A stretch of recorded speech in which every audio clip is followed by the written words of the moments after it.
Hola Moonwalkers. Hoy hablaremos del Monte Santa Elena. El Monte Santa Elena es un estratovolcán activo ubicado en el condado de Escamilla, en el estado de Washington, en la región del Pacífico noroccidental de Estados Unidos.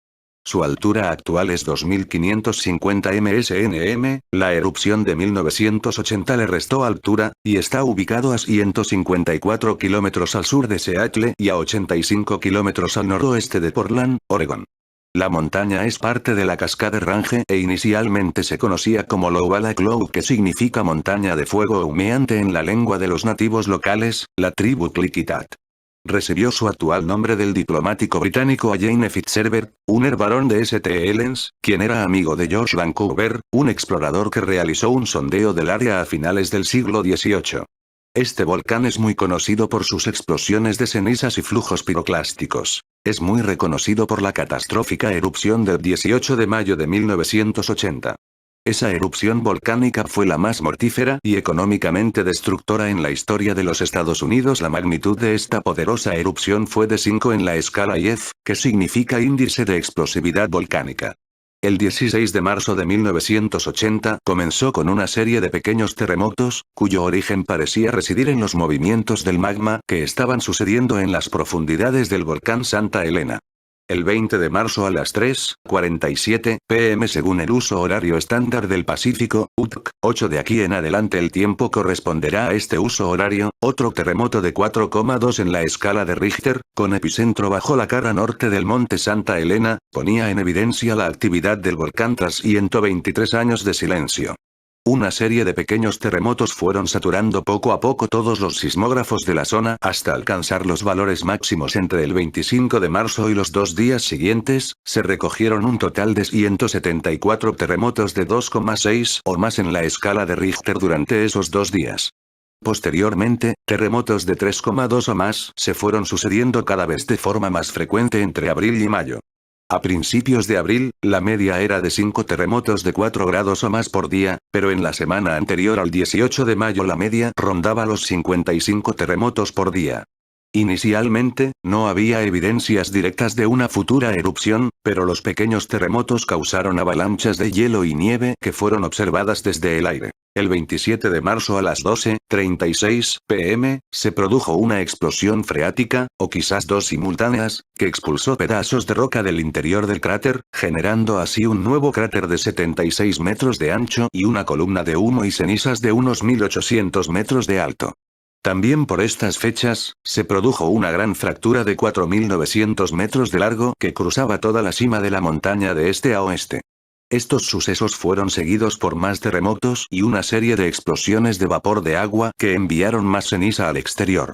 La mayor parte de esta ceniza se fue depositando en torno a 5,19 kilómetros a la redonda desde la zona de expulsión, pero algunos restos alcanzaron el sur de Bend, Oregón, a 240 kilómetros, y el este de Spokane, Washington, a 459 kilómetros. El 29 de marzo podía verse un nuevo cráter formado y una llama azul oscilando entre los dos cráteres, originada probablemente por la liberación de gases inflamables del volcán.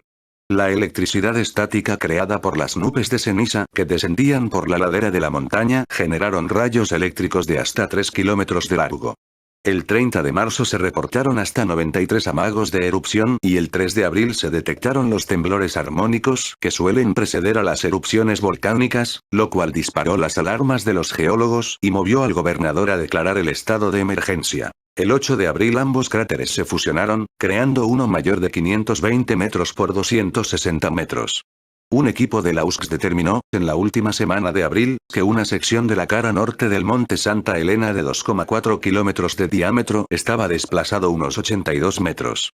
Durante finales de abril y principios de mayo esta grieta se fue haciendo cada vez mayor, a un ritmo de 1,518 metros por día. A mediados de mayo ya se extendía unos 120 metros por toda la cara norte. A medida que la grieta iba avanzando hacia el norte, la cima de la montaña se iba hundiendo progresivamente, formando un complejo denominado Graben. Los geólogos anunciaron el 30 de abril que el derrumbamiento de la cara norte era el peligro más inmediato, ya que esto podría desencadenar una erupción. Todos los cambios producidos en la forma del volcán estaban relacionados con el aumento de volumen de 125 millones metros 3 sufrido por la montaña desde mediados de mayo.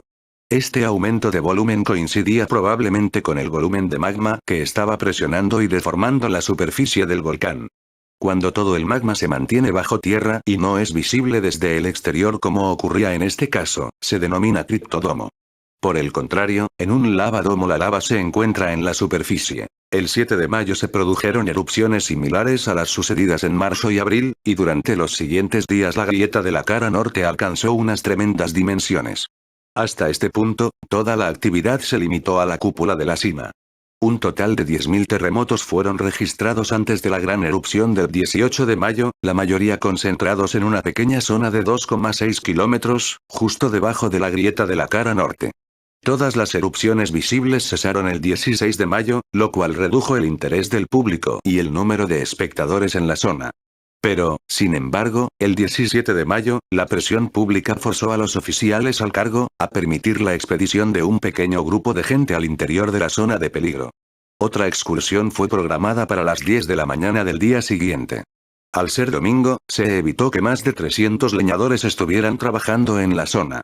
Se estima que, justo antes de la erupción, el volcán había recibido unos 0,11 kilómetros 3 de magma, cuya presión forzó el desplazamiento de 150 metros de la sección de la cara norte de la montaña, y calentó todo el sistema de aguas subterráneas del volcán, causando explosiones de vapor de agua. El 18 de mayo a las 7 am, el vulcanólogo de la USCS David A. Johnston, tras pasar toda la noche del sábado en su puesto de observación a unos 10 kilómetros al norte de la montaña, transmitió por radio los últimos datos de las medidas obtenidas por láser. Según estos datos, la actividad del monte Santa Elena no mostraba ninguna variación respecto del patrón que había seguido durante el último mes. Las lecturas acerca de la tasa de movimiento de la grieta, las emisiones de dióxido de azufre gaseoso y la temperatura de superficie no revelaban ningún cambio que pudiera indicar una erupción catastrófica. A las 8:32 am, sin previo aviso, un terremoto de magnitud 5,1 en la escala de Richter, con epicentro justo debajo de la ladera norte de la montaña, fue el responsable del derrumbamiento de parte de la montaña, aproximadamente unos 7:20 segundos tras su inicio. Tras escindirse, el fragmento de montaña alcanzó una velocidad de 175-250 km por hora en su descenso a través del brazo oeste del lago Spirit y una parte chocó contra un pico de 350 metros de altura, unos 9,5 kilómetros al norte. Algunos fragmentos se esparcieron por la cornisa de la montaña, pero la mayoría fueron arrastrados 21 kilómetros por el Toutle River, para terminar acumulándose en la zona del valle del río, formando una pila de escombros de 180 metros de profundidad.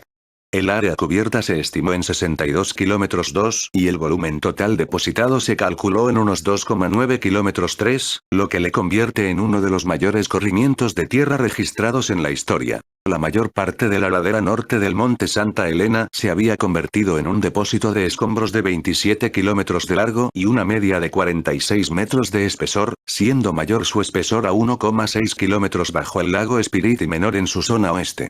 Toda el agua del lago Spirit fue desplazada temporalmente en forma de olas de 180 metros de altura, que impactaron contra una cordillera en el norte del lago.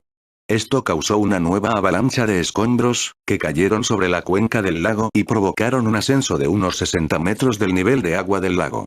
El movimiento de regreso del agua a su cuenca fluvial original arrastró los miles de árboles derribados por la ola de calor, gas, rocas y ceniza, que habían asolado la zona segundos antes del derrumbe.